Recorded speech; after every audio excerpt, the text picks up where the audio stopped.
Good morning, students. Today we are going to do the second application of dimensional analysis, जो कि continue है applications of dimensional analysis. Last time में हमने किया था conversion of units from one system to another system, जो कि dimensional analysis का फर्स्ट एप्लीकेशन था. आज हम कर रहे हैं सेकंड एप्लीकेशन, जिसमें हम क्या करेंगे, चेक द करेक्टनेस या उसको बोलते हैं accuracy of A given formula, equation या एक्सप्रेशन, कुछ भी बोल दीजिए. जो भी आपको फार्मूला दिया जाएगा, इक्वेशन बोल दो, एक्सप्रेशन बोल दो, उसको आपने डायमेंशनली चेक करना है. जैसे कि मैंने यहाँ पे क्वेश्चन बनाया है कि यूजली जो क्वेश्चन इस तरह से पूछा जाता है उसकी वर्डिंग चेक द करेक्टनेस या एक्यूरेसी बोल सकते हैं डायमेंशनली. किसकी? ये जैसे lambda is equal to h upon m b, ऐसे एक फार्मूला दिया है. v equal to u plus a t, ये इक्वेशंस ऑफ मोशन होती हैं. चलो इनकी पहचान तो आपको है, लेकिन फिर भी आप देख रहे हैं कि जहाँ पे कितनी टर्म है, 1 2 3, दो टर्म भी हो सकती हैं, तीन भी हो सकती हैं. तभी तो इसको इक्वेशन भी बोलते हैं, फार्मूला भी बोलते हैं. s is equal to u t plus half a t square. चौथा ये है v square minus u square equal to 2as. और where the symbols have usual meaning, पता होने चाहिए आपको. और जहां डाउटफुल होता है वहां हमने बताया है v क्या है, p क्या है, क्योंकि p फॉर पावर भी होता है. तो जहां जो l फॉर तो पता ही सबको लेंथ होता है. जी मैंने 6 ऐसे एक्सप्रेशन बोलो, फार्मूले बोलो लिखे हैं, जिनकी मदद से मैं आपको बताऊंगा कि कैसे करेक्टनेस चेक की जाती है. कई बार फार्मूला गलत भी होता है, तो फिर वो क्या होगा, एक आपको मैं प्रिंसिपल बताता हूं जिसको बोलते हैं प्रिंसिपल ऑफ होमोजेनिटी, जिसकी मदद से हम बताएंगे. और आपको डायमेंशन लिखना आनी चाहिए. दो बातें. आइए पहले मैं आपको प्रिंसिपल ऑफ होमोजेनिटी बताता हूं, जो कि इस एप्लीकेशन में लगेगा. प्रिंसिपल क्या होता है बेटा? नियम, जो आधार है. Homogeneity HOMOGENIE. Principle of homogeneity को हम कई बार शॉर्टकट में POH भी बोलते हैं. तो ये बेटा कब लगती है? जब हमने करेक्टनेस चेक करनी है किसी फॉर्मूले की, तब प्रिंसिपल ऑफ होमोजेनिटी लगती है. तो इस प्रिंसिपल में क्या स्टेटमेंट है? This principle states that the dimension, क्योंकि ये डायमेंशन के ऊपर है, डायमेंशन एनालिसिस का तो एप्लीकेशन है ना. Dimension of each term in a given formula, equation, कुछ भी बोल दो, given equation, formula is always equal. हर एक टर्म की जो डायमेंशन है हमेशा बराबर होती है, जितने भी. क्योंकि ऐसे ना कोई टर्म्स आपस में प्लस हो सकती हैं, ना इक्वल हो सकती हैं. देखो ना, आपको पता है अब 10 मीटर में आप 10 kg या 5 kg थोड़े ऐड कर सकते हैं. 10 मीटर में कोई 5 मीटर, मतलब एक जैसी चीजें ही ऐड होती हैं. तो डायमेंशन जो होती है वो है, this principle states that the dimension of each term in a given relation is always equal. मैं एक जनरल में आपको एक क्वेश्चन फार्मूला लिख के देता हूं, जिससे फॉर एग्जांपल मैं ये आपको बता रहा हूं. देखो हम लिखते हैं a is equal to v is equal to c, जैसे कि लिख दिया. अब ये इसमें कितनी टर्म होगी बेटा? a b c. अब इसका मतलब ये है therefore by POH मैंने इसलिए लिखा है शॉर्टकट, प्रिंसिपल ऑफ होमोजेनिटी के मुताबिक.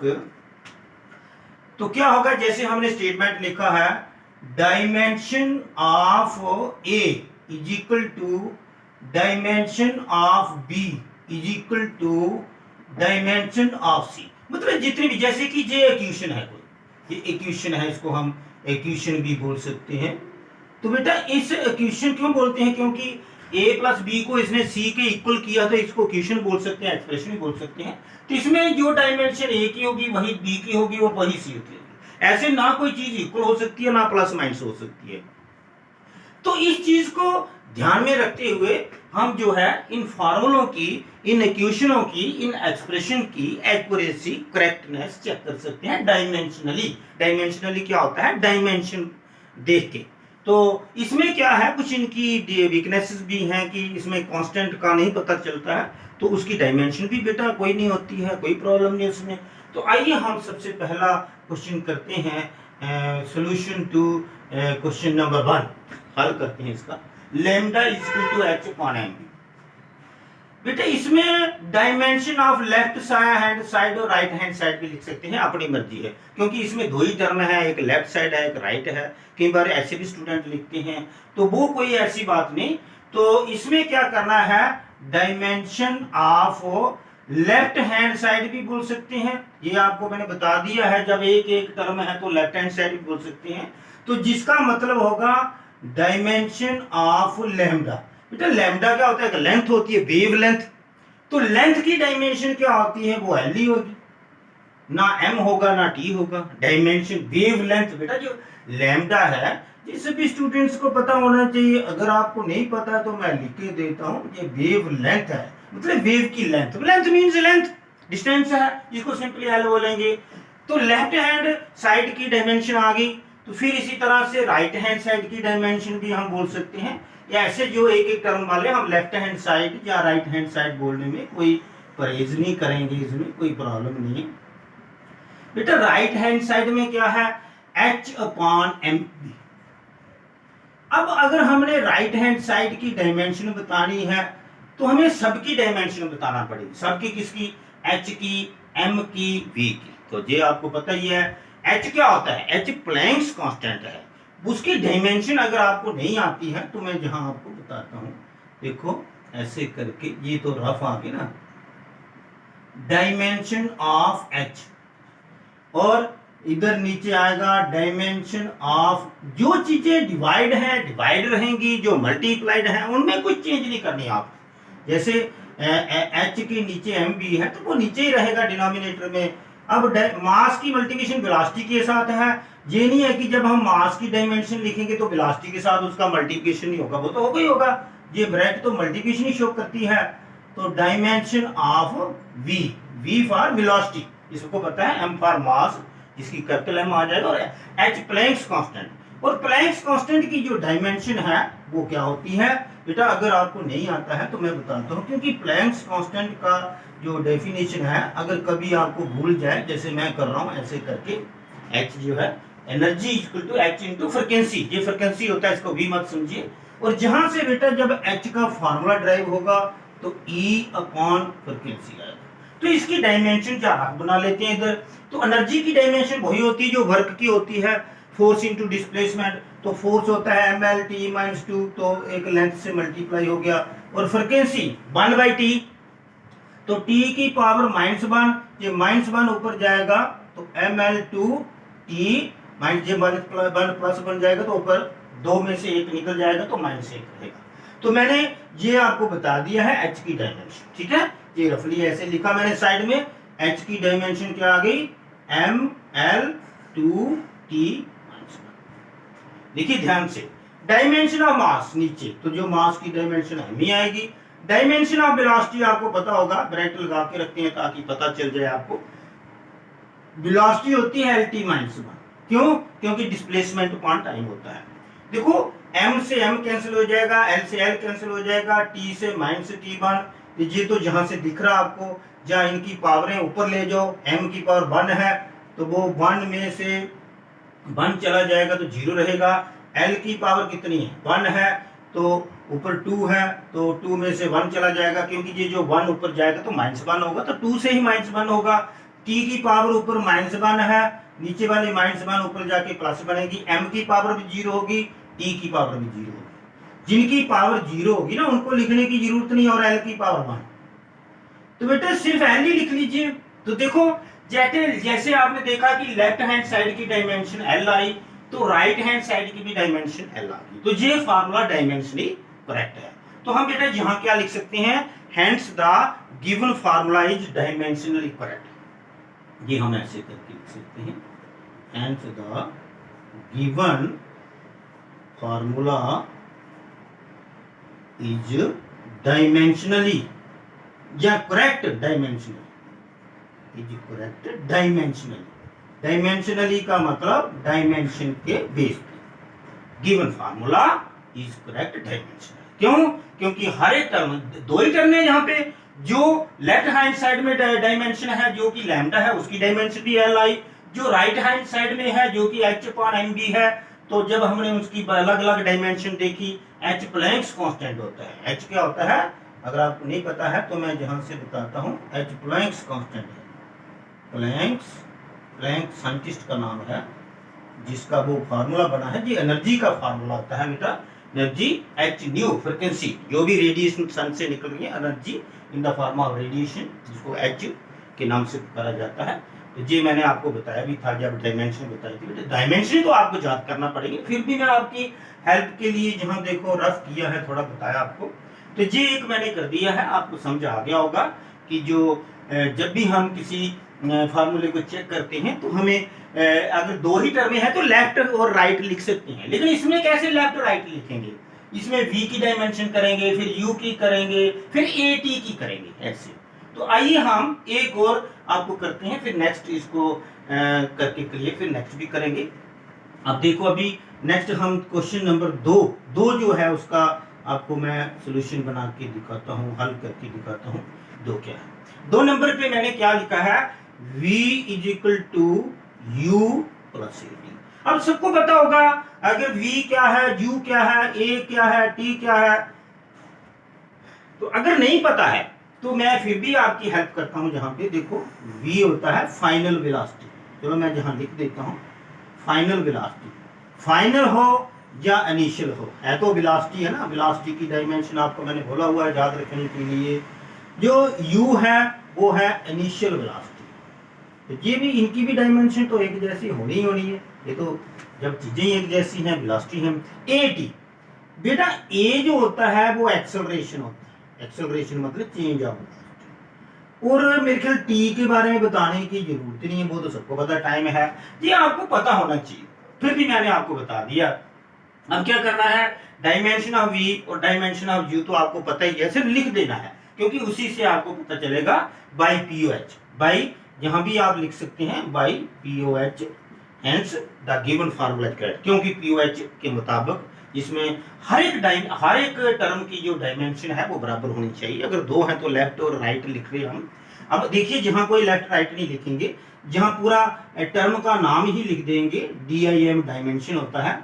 डायमेंशन ऑफ v बेटा वेलोसिटी, v फॉर वेलोसिटी है, displacement upon time LT minus 1, तो LT माइनस 1 आ गया, ठीक है। इसी तरह से u जो है ये भी वेलोसिटी है, इनिशियल वेलोसिटी है, ये कोई इसको बोलने की जरूरत नहीं, LT माइनस 1। देखो ना, इस टर्म की भी वही, इस टर्म की वही। a की सबसे बड़ा काम है a और t की डायमेंशन बताना, इसी में आपका थोड़ा सा लगेगा, बाकी आपने क्या करना है, at बेटा a और t इनकी दोनों की डायमेंशन बतानी है, तो उनको आपस में मल्टीप्लाई करना है, क्योंकि इसमें आपको इस टर्म की डायमेंशन फाइंड करने के लिए पहले डायमेंशन ऑफ a लिखना पड़ेगा, और फिर जो ब्रैकेट है वो मल्टीप्लिकेशन का रोल प्ले करेगी, क्योंकि a और t के बीच में मल्टीप्लिकेशन है। ऐसे करके डायमेंशन ऑफ t, बेटा t फॉर होता है टाइम, तो वो तो t ही आएगा, कैपिटल T। a होता है एक्सेलरेशन, जैसे कि मैंने आपको लिख के दिया, एक्सेलरेशन होता है डिस्प्लेसमेंट अपॉन टाइम, फिर दोबारा उसको टाइम से डिवाइड करना है, LT माइनस 2। मैंने कहा था आपको कि एक्सेलरेशन का डायमेंशन याद रखिए। तो देखो मैं आपको पहली ब्रैकेट में एक्सेलरेशन का डायमेंशन लिख रहा हूं, ये बड़े सिर्फ डायमेंशन बोलते रहना, लिखना में तो है ना, डायमेंशन ऑफ एक्सेलरेशन। फिर अगली, इसकी अगली ब्रैकेट में t, और जब इसको मल्टीप्लाई करेंगे तो ये t और t आपस में जब मल्टीप्लाई होंगे तो इसकी पावर 1 है, तो ये क्या होगा, यहां ही लिख सकते हैं LT माइनस 2 प्लस 1, बेसिस आर सेम, जैसे t और t और पावर्स ऐड हो जाएंगी, माइनस 2 प्लस 1, तो माइनस 2 से 1 जाएगा तो कितना रहेगा, LT। देखिए ध्यान से, इसकी डायमेंशन पहली टर्म की क्या आ गई, LT माइनस 1, दूसरी टर्म की क्या आ गई, LT माइनस 1, और इसकी क्या आ गई, LT। Hence by POH, hence by POH ऐसे भी लिख सकते हैं, हेंस होता है लास्ट में by POH, principle of homogeneity. लेकिन प्रिंसिपल ऑफ होमोजेनिटी मतलब असूल निजम तो मानना पड़ेगा ना। तो इसमें क्या है, the dimension, the given formula या given equation is correct dimension, given equation is correct या एक्यूरेट डायमेंशनली, डायमेंशनली होता है डायमेंशन के हिसाब से जो गिवन फार्मूला है दिस इज करेक्ट। ये हमने बेटा कर दिए इसके कितने पार्ट कर दिए, 2 क्वेश्चन मैंने कर दिए, और भी करूंगा मैं अभी आपको समझाने के लिए, इसको ध्यान से कर लिए, मैं क्लिप आपको भेज दूंगा, कोई प्रॉब्लम नहीं। अभी देखिए प्रिंसिपल ऑफ होमोजेनिटी लिखा रहने देते हैं, अभी आगे भी आपको मैं जो क्वेश्चन करवा रहा हूं यहाँ पे बोर्ड को कर लेते हैं। Now we have done first, second. Now come to third. S is equal to ut plus half at square। ये आपको लग रहा है ना कि फार्मूले आपने कहीं देखे हुए हैं जी, ये देखा हुआ कभी, देखा पक्का देखा होगा। थर्ड पे आ जाते हैं, तो आइए थर्ड पे आ जाते हैं। S is equal to ut plus 1/2 at square। बेटा U for initial velocity, T for time, A for acceleration, T for time, ये बार बार नहीं बताऊंगा। एस को तो सभी को पता होगा, एस फॉर डिस्टेंस जहां डिस्प्लेसमेंट बोलते हैं, डिस्टेंस, डिस्प्लेसमेंट, रेडी, कुछ भी हो, सबकी डायमेंशन एल होती है। तो आइए हम एक टर्म, 2 टर्म, 3 टर्म, तो पूरे टर्म के नाम ही लिख देते हैं। फर्स्ट टर्म सेकंड टर्म की बोलने की जरूरत नहीं। तो डायमेंशन ऑफ एस, जबकि आपको पता है कि एस डिस्प्लेसमेंट है तो उसकी डायमेंशन तो एल ही आएगी। अब अगर इसकी डायमेंशन एल आ गई तो इसकी भी एल आनी चाहिए, इसकी भी एल आनी, अगर फार्मूला ठीक है। कई बार गलत भी हो सकता है, आपने बड़ी केयरफुली करना होता है इसको, क्योंकि हो सकता है जैसे यहाँ पे ऐसे कोई मिटा के आपको दे दी तो इसकी डायमेंशन तो कभी ठीक नहीं आएगी, क्योंकि जो फार्मूला ठीक है उसी की डायमेंशन ठीक आएगी। अब उसके बाद यूटी की डायमेंशन कैसे आएगी, डायमेंशन ऑफ यूटी। बेटा यूटी आपस में प्रोडक्ट में है, यू की भी डायमेंशन लिखना पड़ेगी, टी की भी डायमेंशन, बीच में आपस में उनको फिर प्रोडक्ट करना है। तो वो वेरेक्ट का इस्तेमाल करेंगे, U for initial velocity, T for time. Dimension क्या लिख रहा हूं मैं, डिम डायमेंशन। बेटा U की डायमेंशन अभी हमारे पास है ना स्पेस, जहां आगे चलेंगे U वेलोसिटी होती है, वेलोसिटी की डायमेंशन LT-1 होती है, याद रखना पड़ेगी, और मल्टीप्लाई करेंगे T से।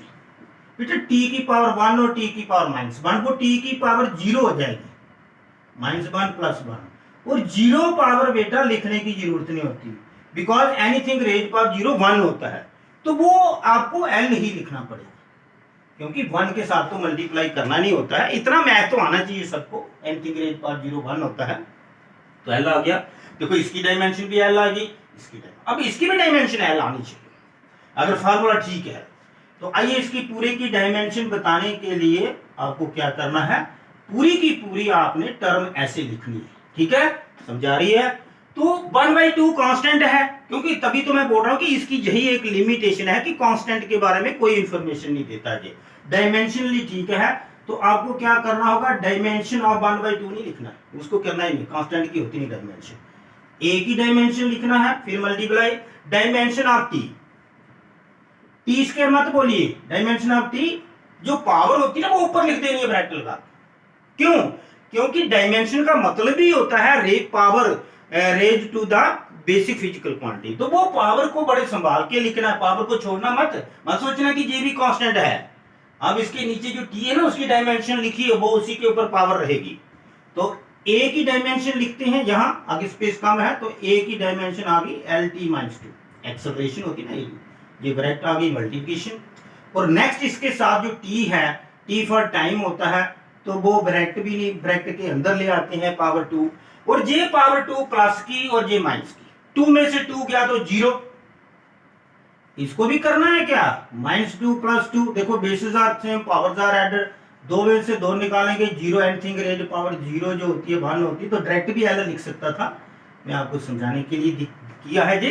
देखो इसमें इस टर्म की डायमेंशन एल, इस टर्म की डायमेंशन एल, इस टर्म की पूरे की dimension L, hence the given formula, मतलब ये जो फार्मूला है इज करेक्ट या एक्यूरेट डायमेंशन।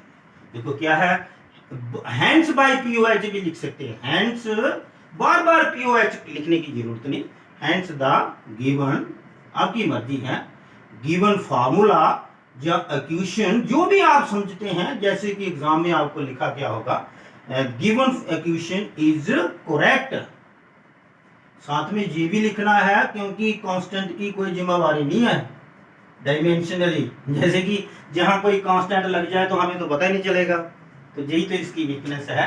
अब देखो तीसरा भी कर दिया, उसके बाद कोशिश करते हैं सारे करने की। चौथा नंबर 4 जो क्वेश्चन है इसको भी मैं सॉल्व करके दूंगा। V square minus u square plus 2as। बेटा इसमें एक बात का ख्याल रखना आपने, दो टर्म के बीच में माइनस हो, प्लस माइनस से ही टर्म अलग अलग होती है, उनको कोई देखने की जरूरत नहीं आपको। आपने क्या करना है, बी स्क्वायर की डायमेंशन, यू स्क्वायर की डायमेंशन, 2as की डायमेंशन देखनी है। ये ठीक होगी तो given formula is correct dimension. अभी तो आपको सारा पता चल गया है, एस क्या है, डिस्प्लेसमेंट, वी यू सारा पता चल गया ना। तो अब मैं देखो डायमेंशन ऑफ बी स्क्वायर अगर करना है तो डायमेंशन ऑफ वी ही करना पड़ेगा, जो पावर है इसको ऊपर ले जाना। पावर के चक्कर में नहीं पड़ना आपने, पावर ऑटोमेटिकली डाउन हो जाएगी। वी होती है वेलोसिटी, एल टी माइनस 1, और जो पावर है 2 वो पावर को मल्टीप्लाई करती है। जैसे जहां कोई पावर नहीं बन, 2 बन जा 2, एल के ऊपर बेटा 2 आ जाएगा और टी के ऊपर -2। ये कौन सी डायमेंशन आ गई, वी स्क्वायर की। वी स्क्वायर इनिशियल वेलोसिटी होती है, यू जो होती है वो initial velocity, v final velocity होती है। अब यू इनिशियल वेलोसिटी तो उसकी भी यही डायमेंशन आ गई, तो इसको क्यों करें, हम उसी की नकल कर लेते हैं। देखो ऐसे नकल करने में तो सारे लोग तेज होते हैं। देखो मैं भी नकल कर रहा हूं, ऊपर से ही देख रहा हूं क्योंकि वही वेलोसिटी है, तो मुझे जरूरत क्या है इसको ज्यादा टाइम वेस्ट करने की, यू। अब लास्ट में जी जहां पे पर्दे फास होंगे, ये 2 जो है 2 की जगह कोई 4 लिख देगा तो फिर कुछ नहीं कर सकते हम, क्योंकि उसकी ये इसकी पीओएच प्रिंसिपल ऑफ होमोजेनिटी की वीकनेस है। तो डायमेंशन ऑफ जो राइट हैंड साइड में है ना 2as, बेटा 2 की डायमेंशन तो कोई नहीं पूछेगा तो लिखेगा, क्योंकि होती नहीं, जब जो तुम्हें लिखेगा कौन तो पूछेगा कौन। डायमेंशन ऑफ a इंटू बीच में इंटू है तो डायमेंशन ऑफ s। अब इसकी डायमेंशन के लिए देखो हम क्या करते हैं कि डायमेंशन ऑफ ए होता है LT-2, ठीक है, और डायमेंशन ऑफ h होता है, s जो होता है वो l होता है। देखो पहले l की पावर 1 और l की पावर 1 कितना हो गया, l की पावर 2, तो t की भी -2। 1 और 1 कितना होता है, ये लिखने की क्या जरूरत है। देखो आपने क्या देखा, 3 टर्में हैं, बीच में उनके माइनस है, प्लस है, इक्वल टू है, don't care of that thing. लेकिन आपने देखा है कि जो इसकी टर्म थी वो भी L2T-2, जो दूसरी आई उसकी भी L2T-2, ये आपको दिख रहा है, और तीसरी जो है hence the given equation is correct dimensionally। हमेशा ऐसे ही हम लिखा करेंगे, ये नहीं है कि हम जो है ये भी करेक्ट आ गया, ठीक है, समझा गई। अब आगे देखिए, अब इसके बाद रह गया 5वां और 6वां, ये कर ही देते हैं, अभी फटोफट मिटाते हैं इसको। देखो ये प्रिंसिपल ऑफ होमोजेनिटी लिखा रहने दे रहे हैं हम सिंपली क्या कर रहे हैं आपको, ये देखिए जहां पे 5वां नंबर जो है अभी इसकी बारी आ गई है, v पाई अपॉन 8। कांस्टेंट की तो आप छोड़ो ना, पाई भी कांस्टेंट होता है, 8 भी कांस्टेंट होता है। p r की पावर 4 l, बेटा ये p अपॉन l होता है pressure head, p upon length of pipe होता है। नीटा, ये नीटा बोलते हैं इसको, कोफिशिएंट ऑफ विस्कोसिटी। तो बेटा ये इनकी सभी की डायमेंशन, जहां भी लेफ्ट हैंड साइड और राइट हैंड साइड आप लिख सकते हैं, वो तो आपको दिख रहा है। तो आइए इसको करते हैं। सबसे पहले डायमेंशन ऑफ v, अब v को v मान के LT-1 लिख देंगे तो हो गया काम। तभी मैंने स्पेशली यहां लिखा है v होता है रेट ऑफ फ्लो होता है वॉल्यूम अपॉन टाइम। तो बेटा dimension of rate of flow, यहां आपने बड़ी केयरफुल रहना है, कभी v को वेलोसिटी मत बोल देना, क्योंकि वो एग्जामिनर ने लिखा होगा v क्या है, rate of flow of liquid, जिसको बोलते हैं volume. Dimension of volume upon time, कितना वॉल्यूम, जैसे कितना लिक्विड चल रहा है उसको वॉल्यूम बोलते हैं। वॉल्यूम की डायमेंशन L3 होती है, और नीचे आएगी डायमेंशन ऑफ टाइम। यहां क्या हम फार्मूला लिखते रहेंगे, वॉल्यूम अपॉन टाइम, सीधी उसकी डायमेंशन, क्योंकि डायमेंशन का चक्कर है, डिमी लिखना उसका volume quantum, rate of flow होता है, किसी भी चीज का फ्लो होता है वो वॉल्यूम कितना चल रहा है, पानी जैसे कितना चल रहा है या गैस कितनी चल रही है। वॉल्यूम का होता है L3, length into breadth into height, और टाइम का होता है T। तो बेटा जब L3 तो ऑलरेडी ऊपर है न्यूमिनेटर में, तो डिनोमिनेटर से T ऊपर जाएगा तो ये हो जाएगा -1। तो क्या आ गई डायमेंशन, ब्रैकेट भी लगा देता हूं, जहां काम भी खत्म हो रहा है हमारे इसमें, L3T -1। बेटा डायमेंशन ऑफ V लिखिए, dimension of left hand side लिखिए, एक ही बात है। वो तो आपको भी दिख रहा है कि V लेफ्ट हैंड साइड है, तो वो वहम है, वहम का इलाज तो कुछ भी नहीं होता है। LHS लेफ्ट हैंड साइड, कोई प्रॉब्लम नहीं है। अब dimension of right hand side, ये डबल डबल चल रहा है, सीधा ये भी लिख सकते थे। तो डायमेंशन ऑफ π/8 पूरी राइट हैंड साइड लिखना पड़ेगी, P(r⁴ L)। बेटा यो डायमेंशन लिखनी है, ऊपर वाली टर्मों की ऊपर ही रहेगी, डिनोमिनेटर जो इक्वल टू के आगे डिनोमिनेटर का जो आ रही लाइन, तो π/8 को तो कोई नहीं पूछेगा। P फॉर प्रेशर होता है, फोर्स अपॉन एरिया। अगर आपको नहीं पता है तो बेटा याद रख लीजिए, P फॉर प्रेशर होता है फोर्स अपॉन एरिया। अगर आप अभी भी कुछ करना चाहते हैं तो फोर्स की डायमेंशन लिख के एरिया की मैं नीचे लिख दूंगा। अगर आपको कोई प्रॉब्लम है तो डायमेंशन ऑफ P, मतलब P की डायमेंशन लिखने के बजाय मैं डायमेंशन ऑफ F लिख देता हूं और नीचे डायमेंशन ऑफ A लिख देता हूं। ये किसका मसला हल हो गया, P का। एक लेंथ भी है नीचे, तो वो डायमेंशन ऑफ L भी लिखना पड़ेगा आपको, L फॉर लेंथ तो कैपिटल L लिख देंगे। नीटा की भी डायमेंशन लिखनी है आपने, dimension of Neeta coefficient of viscosity होता है। ये फोर्स का कैसे आ गया, क्योंकि फोर्स होता है प्रेशर अपॉन एरिया। हो सकता है प्रेशर का आपको ना याद हो, जैसे कि मुझे भी नहीं याद है, इधर कर सकता था मैं, इधर कर लूंगा, कोई प्रॉब्लम नहीं। जैसे कि इसके बाद R रेडियस होता है, रेडियस को भी लेंथ ही बोलते हैं। लेकिन सबसे बड़ी बात ये है कि कोई भी चीज की डायमेंशन करनी है ना रेडियस, उसकी पावर का ध्यान रखना चाहिए। नहीं कि फोर्स छोड़ दें आप कांस्टेंट समझ के, पावर जो होती ना उसको रखना आपने। अब देखो इसकी डायमेंशन कैसे आती है, वही डिनोमिनेटर का मैं ये डाल देता हूं, ये ऐसे करके।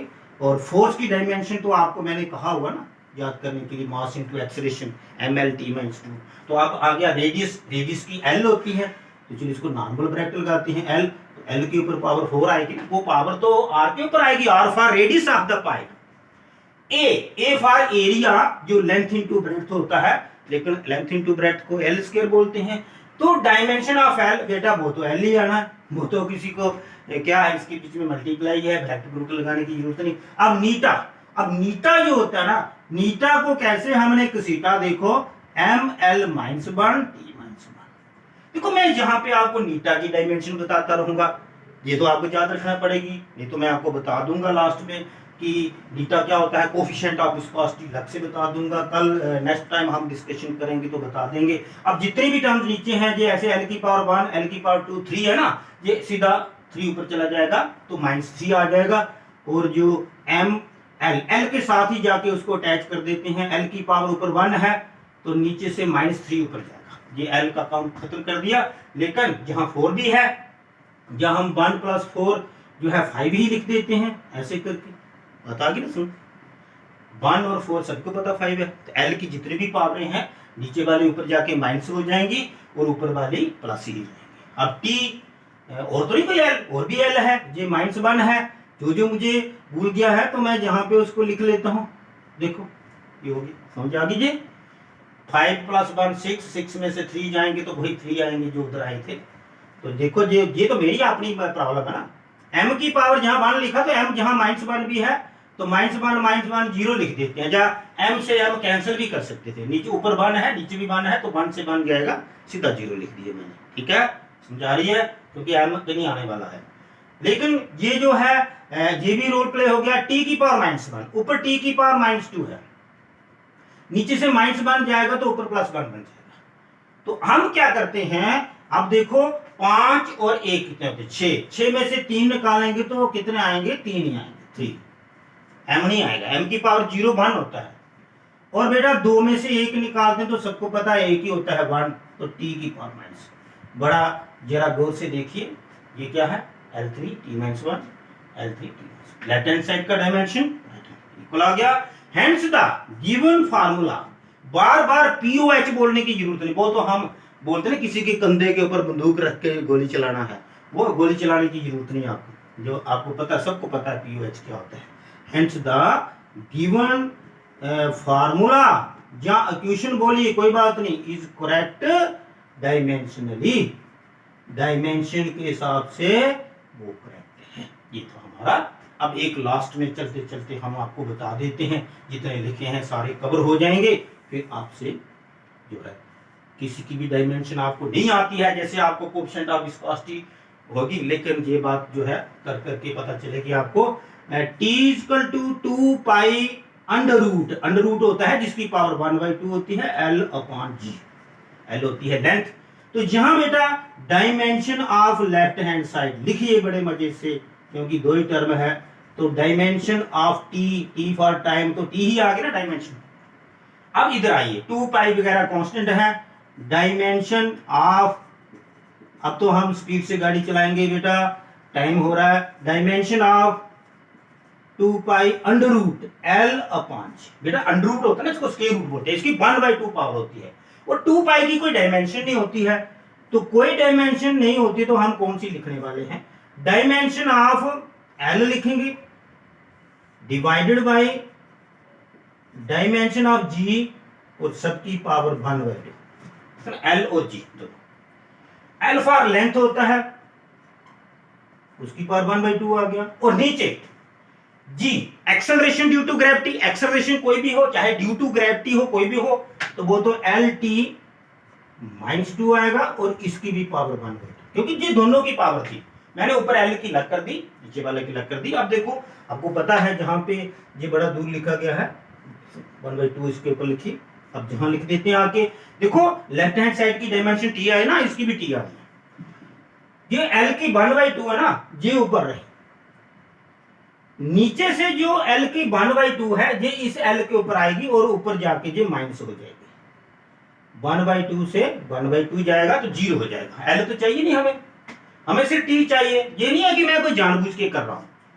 और ये जो 2 से 2 कट गया, तो T की पावर -1 थी, तो ऊपर +1 आ गई, तो बेटा ये T आ गई, ब्रैकेट भी लगा देते हैं देखने के लिए। ये hence the given equation is correct dimensionally, L की पावर बेटा 0 आ गई, जब आपको पता है जहां स्पेस ही नहीं है लिखने की, एनीथिंग रेज पावर 0 1 होता है, तो T आ गई इसकी डायमेंशन, दैट्स ऑल। और ये पावर 2 से 2 कट गया, लेकिन L के ऊपर 1/2 रहा, और वो T की -1 ऊपर चला तो +1 हो गया, +1। ये था आज का, इतना ही, अभी इसको यहीं पे रोकते हैं। और ये आपको पता चल गया दूसरी इसकी डायमेंशन की करेक्टनेस कैसे देखनी है किसी भी फार्मूले की। और एग्जामिनर का रिस्पॉन्सिबिलिटी बनता है कि कोई ऐसा वैसा क्वेश्चन आ जाए तो उसमें P का अगर डाउट है तो वो P उसको बताएगा कि प्रेशर है कि पावर है, जब V फॉर वॉल्यूम है, वेलोसिटी भी हो सकता था, R for radius, L for length, और नीटा फॉर कोफिशिएंट ऑफ विस्कोसिटी। तो इसी से आपका आज का हो गया।